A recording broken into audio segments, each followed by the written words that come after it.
Halo semuanya, hari ini kita akan mengobrol tentang sesuatu yang sangat populer di dunia kesehatan dan dijuluki sebagai superfood, yaitu kunyit. Mengenai kunyit, apakah Anda sering mendengar begitu banyak versi penjelasan sampai membuat kepala terasa pening? Ada yang bilang harus dikonsumsi saat perut kosong agar penyerapannya maksimal, tapi ada juga yang membantah dan bilang bahwa makan saat perut kosong justru paling merusak lambung. Ada yang bilang harus dicampur dengan lada hitam dan minyak agar efektif. Namun ada juga yang bilang itu hanya omong kosong dan cukup diseduh air saja sudah paling praktis. Ada yang memujinya sebagai obat dewa yang bisa menyembuhkan segala penyakit, tapi di sisi lain Anda melihat berita tentang seseorang yang masuk rumah sakit gara-gara salah mengonsumsi kunyit. Informasi ini begitu banyak berantakan dan saling bertentangan. Ya. Jadi siapa yang harus dipercaya? Si kuning kecil ini sebenarnya malaikat atau iblis? Bagi teman-teman usia menengah dan lansia tubuh kita, sudah tidak kuat lagi untuk coba-coba yang beresiko. Kita ingin menambah poin kesehatan, tapi takut malah terjebak dalam masalah. Jika Anda juga memiliki kebingungan ini, maka video hari ini adalah panduan pencerahan yang dirancang khusus untuk Anda. Kami tidak akan bicara omong kosong yang ambigu, kami hanya akan melakukan satu hal, menjelaskan semua benar dan salah serta hak dan batil tentang kunyit dengan cara yang paling lugas dan ilmiah sekaligus.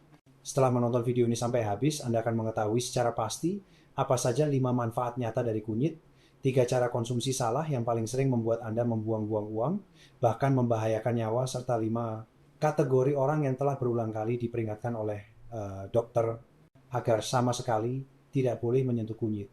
Mohon bersabar dan tontonlah hingga selesai. Sebelum masuk ke tema utama, jika Anda peduli dengan kesehatan diri sendiri dan keluarga, silakan klik tombol subscribe di bawah ini dan nyalakan lonceng notifikasinya. Dengan begitu, Anda tidak akan melewatkan lebih banyak pengetahuan kesehatan praktis di masa depan. Di sini, di saluran sehat, itu menyenangkan kami hanya membagikan kebenaran kesehatan yang jarang diungkapkan secara jujur oleh media arus utama. Jika Anda menyukai konten yang kami bagikan, silakan ketik angka 1 di kolom komentar. Ini adalah dukungan paling hangat bagi kami untuk terus berkarya. Kami juga mengundang Anda untuk berbagi pandangan dan pengalaman di kolom komentar di bawah. Mari kita lihat beberapa angka mengejutkan yang dirilis oleh lembaga otoritas. Organisasi Kesehatan Dunia (WHO) menemukan bahwa 3/4 orang dewasa di seluruh dunia diam-diam memiliki musuh yang tak terlihat di dalam tubuh mereka, peradangan kronis. Ya, jangan remehkan kata peradangan ini. Ia seperti rayap di dalam rumah hari demi hari menggerogoti kesehatan Anda. Penyakit sendi, tekanan darah tinggi, penyakit jantung, bahkan kanker, semuanya memiliki tangan hitam peradangan ini di belakangnya. Nah, kandungan inti di dalam kunyit, yaitu kurkumin, ternyata mampu menurunkan indeks peradangan tubuh secara signifikan. Ini bukan kata dukun atau pengobat tradisional, melainkan tertulis dalam laporan penelitian internasional. Bahkan Universitas Harvard yang ternama di Amerika Serikat juga menerbitkan laporan yang menunjukkan bahwa bagi teman-teman parubaya dan lansia, jika setiap hari dapat mengonsumsi suplemen kurkumin sebanyak 500 mg dengan benar, maka risiko penyakit kardiovaskular yang paling mengkhawatirkan dapat diturunkan secara langsung hingga hampir 30%, tepatnya 28%. Namun yang paling membuat geli sekaligus miris adalah adanya survei di masyarakat kita yang menunjukkan bahwa lebih dari separuh orang menganggap kunyit adalah sama dengan jahe biasa yang kita gunakan di dapur untuk menghilangkan bau amis. Masakan, ini adalah kesalahpahaman yang besar. Saya harus memberitahu Anda dengan penuh tanggung jawab bahwa meskipun mereka berkerabat dan terlihat agak mirip kandungan zat aktif dan nilai gizinya berbeda jauh, bahkan bisa lebih dari 10 kali lipat. Di balik angka-angka yang mengejutkan ini, kekuatan ajaib apa yang sebenarnya tersembunyi dalam kunyit? Jangan terburu-buru, mari kita ungkap satu persatu 5 manfaat ilmiah dari kunyit. Manfaat pertama, melawan peradangan, melumasi sendi dan membersihkan tubuh. Apa yang paling ditakuti orang saat mulai menua? Tidak lain adalah rasa sakit yang menyiksa. Pagi hari saat bangun tidur, lutut terasa kaku, seperti berkarat, harus digerakkan pelan-pelan, baru berani menginjak lantai. Saat cuaca mendung atau hujan pinggang dan punggung terasa pegal linu, persis seperti ramalan cuaca yang selalu tepat waktu. Bahu dan pergelangan tangan juga seringkali berulah.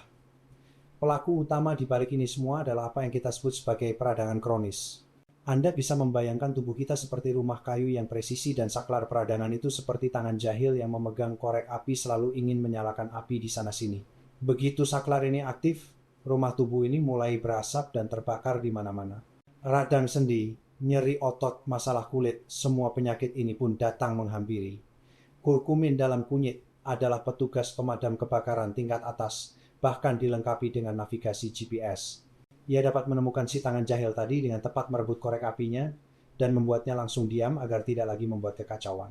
Sebuah eksperimen klinis yang sangat ketat membuktikan bahwa sekelompok pasien yang menderita radang sendi selama bertahun-tahun setelah mengonsumsi suplemen kunyit selama 8 minggu berturut-turut, rasa sakit mereka secara umum berkurang hingga setengahnya 50%. Bayangkan bagi teman-teman lansia yang bertahun-tahun tersiksa, nyeri sendi hingga tidak bisa tidur, atau berjalan, jika ada perbaikan seperti ini, bukankah itu berarti bisa kembali jalan santai di taman, bisa menggendong cucu dengan mudah, kualitas hidup akan meningkat drastis.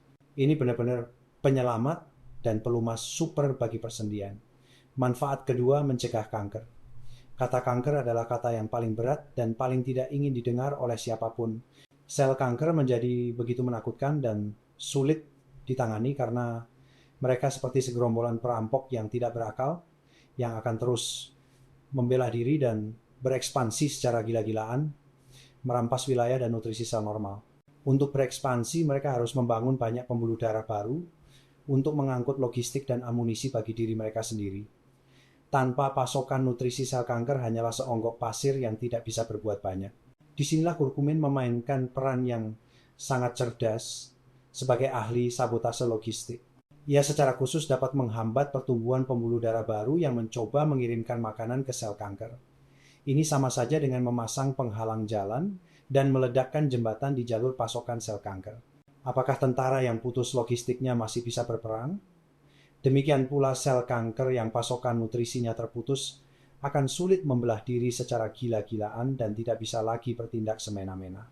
Banyak penelitian ilmiah telah berulang kali membuktikan bahwa rutin mengonsumsi sedikit kurkumin memberikan manfaat nyata dalam mencegah beberapa jenis kanker yang memiliki angka kejadian tinggi di Indonesia, seperti kanker payudara dan kanker usus besar.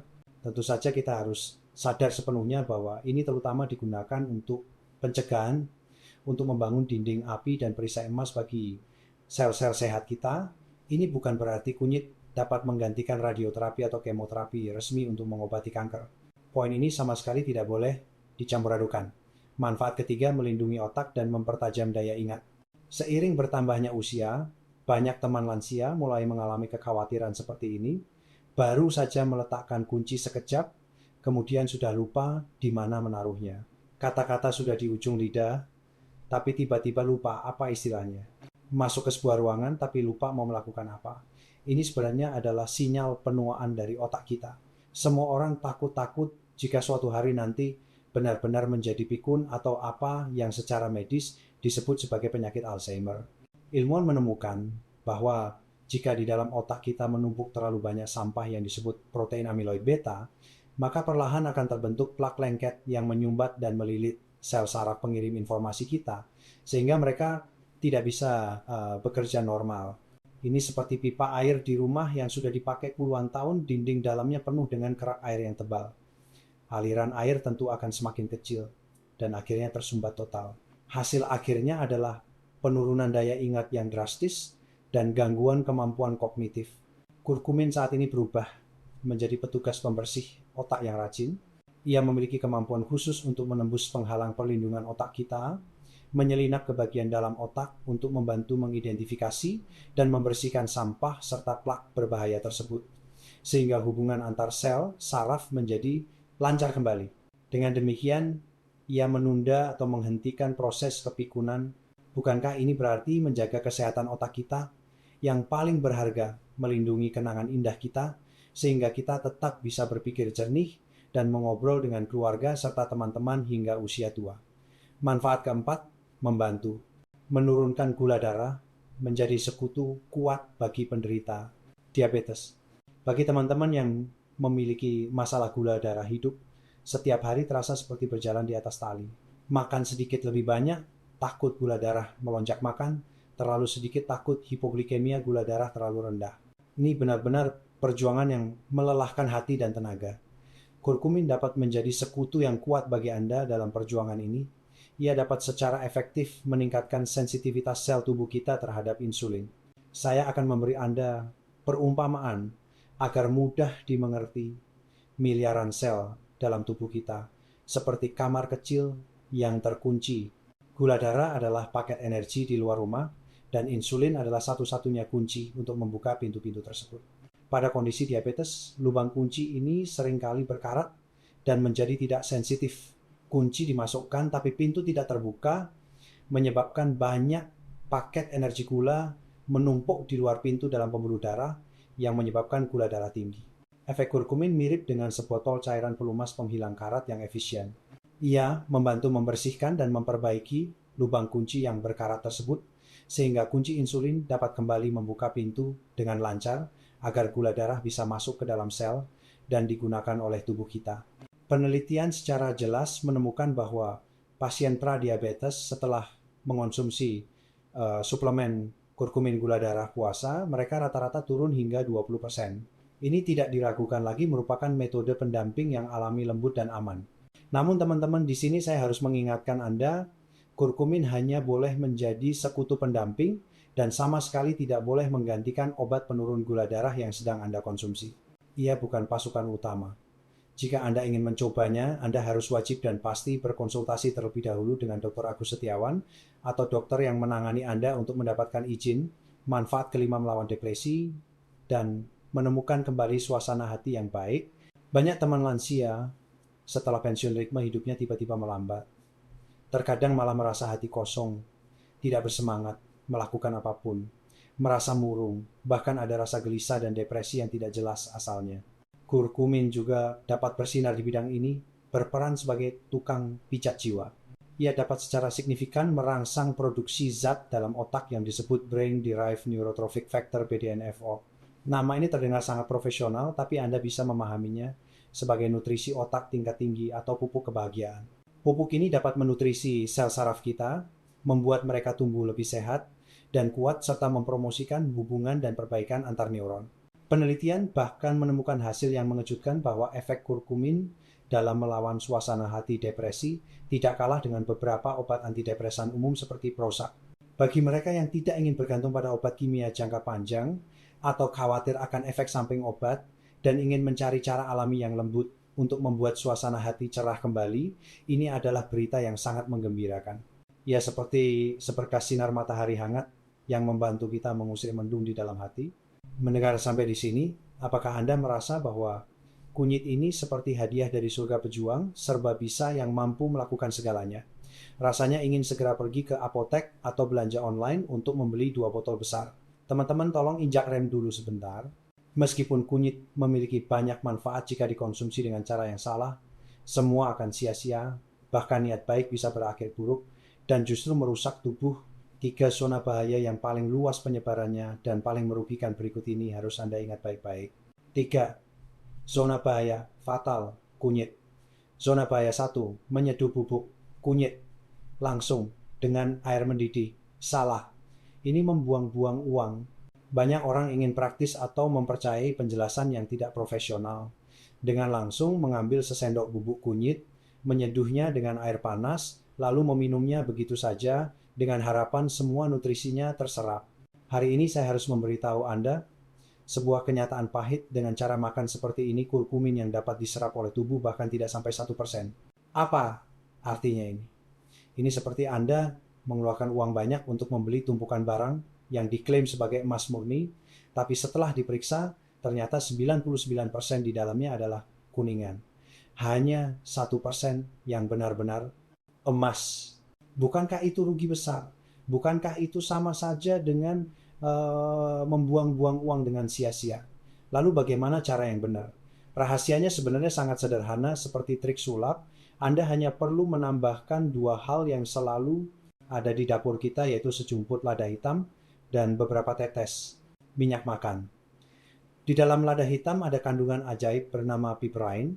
Ia seperti pengawal sakti yang bisa melumpuhkan, Sementara organ hati kita yang bertugas mengurai kurkumin, sehingga mencegah hati membuang kurkumin terlalu cepat, membiarkan kurkumin menetap lebih lama di dalam tubuh untuk berpatroli dan bekerja.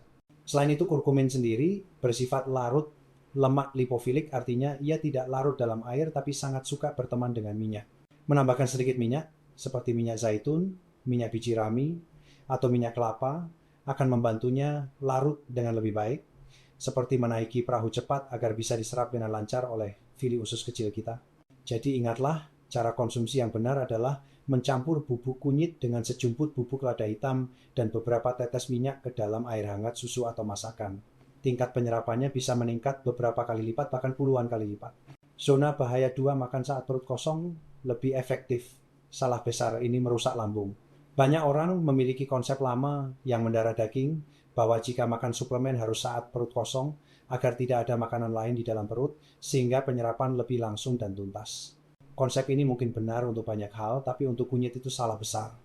Kunyit sendiri memiliki sifat stimulasi atau rangsangan tertentu terhadap saluran pencernaan kita, terutama bagi teman-teman lansia yang dinding lambungnya mulai rapuh. Jika Anda mengonsumsinya saat perut kosong, itu sama saja dengan menggesekkan kunyit langsung pada mukosa lambung Anda yang halus. Akibatnya rasa nyeri lambung, mual dada, terasa terbakar, heartburn, dan naiknya asam lambung akan muncul semua. Terlebih lagi saat perut kosong, sekresi asam lambung sedang kuat-kuatnya, yang justru akan merusak sebagian kurkumin dan semakin menurunkan tingkat penyerapan yang sudah kecil itu. Ini benar-benar rugi 2 kali lipat. Cara yang benar justru adalah mengonsumsinya dalam waktu setengah jam hingga 1 jam setelah makan. Mengapa? Karena setelah makan di dalam lambung kita, ada makanan yang berfungsi sebagai bantalan, yang dapat melindungi mukosa lambung dari rangsangan dengan sempurna. Yang lebih ajaib lagi, penelitian menemukan bahwa mengonsumsi setelah makan akan mengaktifkan berbagai enzim pencernaan dan cairan empedu di usus kita yang membantu kurkumin mencapai penyerapan paling efisien. Tingkat penyerapannya bahkan bisa melonjak hingga 2000% alias 20 kali lipat. Perbandingannya seperti yang satu naik gerobak sampah, yang satu naik roket, perbedaan yang sangat jauh. Jadi tolong tanamkan kata-kata ini di pikiran Anda, harus dikonsumsi setelah makan. Zona bahaya 3, kunyit adalah makanan alami. Semua orang bisa mengonsumsinya. Salah. Ini mempertaruhkan kesehatan. Ini adalah zona bahaya yang paling berisiko dan paling fatal dari semuanya. Banyak orang menganggap kunyit hanyalah bubuk tanaman murni alami, pasti lebih aman daripada obat kimia. Jadi pasti semua orang bisa mengonsumsinya sebanyak mungkin. Salah. Salah besar. 5 kategori orang berikut ini sama sekali tidak boleh menyentuh kunyit. Anda harus memperlakukan ini dengan serius, seperti saat memeriksa laporan medis. Ibu hamil dan wanita yang sedang menjalani program hamil kunyit memiliki efek melancarkan darah dan merangsang kontraksi otot polos rahim. Bagi ibu hamil di trimester awal ini, dapat meningkatkan risiko keguguran. Di trimester akhir hal ini juga dapat memicu kontraksi yang tidak perlu. Demi kesehatan dan keselamatan generasi berikutnya, harap jauhi kunyit selama masa kehamilan dan menyusui. Orang dengan batu empedu atau penyakit kantung empedu kunyit secara kuat merangsang sekresi pengeluaran cairan empedu. Jika di dalam kantung empedu Anda kebetulan ada batu, rangsangan sekresi empedu yang kuat ini dapat membuat kantung empedu berkontraksi hebat dan mendorong batu ke saluran empedu yang sempit hingga tersumbat, memicu nyeri kolik empedu yang dahsyat. Rasa sakitnya konon lebih sakit daripada melahirkan, dan rasa sakit itu bisa mengancam nyawa. Jadi bagi teman-teman yang memiliki masalah empedu, jangan sekali-kali mengambil risiko. Orang yang sedang mengonsumsi obat antikoagulan pengencer darah. Misalnya, jika Anda sedang mengonsumsi aspirin atau warfarin, kunyit sendiri memiliki efek melancarkan darah dan antikoagulan yang sangat kuat. Jika Anda mengonsumsinya bersamaan dengan obat-obatan tersebut, efeknya akan berlipat ganda, seperti 2 kekuatan besar yang bergabung melawan fungsi pembekuan darah tubuh Anda. Ini akan sangat meningkatkan risiko perdarahan. Mungkin hanya karena terbentur sedikit saja, bisa muncul memar yang luas, menyikat gigi pun bisa menyebabkan perdarahan yang tidak berhenti, bahkan ada risiko perdarahan internal. Jika Anda memiliki rencana operasi, dalam waktu dekat kunyit harus dihentikan total setidaknya 2 minggu sebelum operasi. Orang dengan penyakit saluran pencernaan yang parah, Misalnya jika Anda didiagnosis menderita tukak lambung, tukak usus, 12 jari, gastritis kronis, atau memiliki masalah reflux asam lambung GERD yang sangat parah, sifat merangsang dari kunyit bagi mukosa saluran pencernaan yang sudah terluka atau meradang ini ibarat menaburkan garam di atas luka. Ini akan memperparah rasa sakit dan ketidaknyamanan Anda, serta memperburuk kondisi penyakit. Orang yang sudah tahu bahwa dirinya alergi terhadap kunyit atau jahe, meskipun jarang kasus ini memang ada, jika setelah mengonsumsi kunyit atau makanan serupa, Anda mengalami kulit gatal, muncul ruam merah yang luas, bibir bengkak, bahkan kesulitan bernapas, itu adalah reaksi alergi. Anda harus segera menghentikan penggunaan dan menghindarinya selamanya. Baiklah teman-teman, sampai di sini semua rahasia mengenai kunyit sudah kita bicarakan. Informasinya cukup padat, mari kita gunakan 1 menit untuk meninjau kembali poin-poin penting hari ini. Pertama, kita sudah mengetahui 5 manfaat ajaib dari si serba bisa kunyit. Ia adalah pelumas super bagi sendi, kita dinding api kesehatan untuk menangkal kanker, petugas pembersih otak untuk daya ingat asisten andalan, untuk menstabilkan gula darah, serta matahari kecil yang hangat untuk mencerahkan suasana hati. Kedua, kita telah mengungkap 3 zona bahaya fatal yang paling merugikan, tidak boleh diseduh langsung dengan air. Itu buang-buang uang, harus ditambah lada hitam dan minyak. Tidak boleh dimakan saat perut kosong, itu merusak lambung, harus setelah makan. Dan tidak boleh menganggapnya sebagai makanan biasa yang bisa dimakan semua orang. Ketiga, dan yang paling penting menyangkut keselamatan adalah 5 kategori kelompok yang dilarang keras mengonsumsi kunyit: ibu hamil, penderita batu empedu orang yang minum obat, pengencer darah orang dengan penyakit lambung parah, dan orang yang alergi. 5 kelompok teman ini, tolong kendalikan diri Anda dan ingatkan keluarga Anda agar menjauh demi kesehatan. Selain itu, 3 poin berikut ini sangat penting dan khusus saya ingatkan untuk teman-teman lansia. Poin pertama, segala sesuatu harus dilakukan secara bertahap. Keselamatan selalu menjadi yang utama. Jika Anda menilai diri Anda tidak termasuk dalam 5 kelompok yang dilarang dan ingin mencoba manfaat kunyit, jangan langsung mengonsumsi dalam jumlah banyak. Saya sarankan mulai dari 1/4 dosis yang direkomendasikan atau bahkan lebih sedikit selama 1 minggu pertama. Rasakan reaksi tubuh Anda dengan saksama. Jika tidak ada ketidaknyamanan, baru tingkatkan dosis secara perlahan dengan hitungan minggu. Ini namanya menyeberangi sungai dengan meraba batu lebih aman. Poin kedua, kata-kata dokter adalah instruksi tertinggi bagi kesehatan Anda. Sebelum Anda memutuskan untuk mulai mengonsumsi suplemen apapun dalam jangka panjang, terutama yang memiliki efek nyata, seperti kunyit, saya sangat menyarankan Anda untuk berkonsultasi terlebih dahulu dengan Dr. Agus Setiawan atau ahli gizi profesional.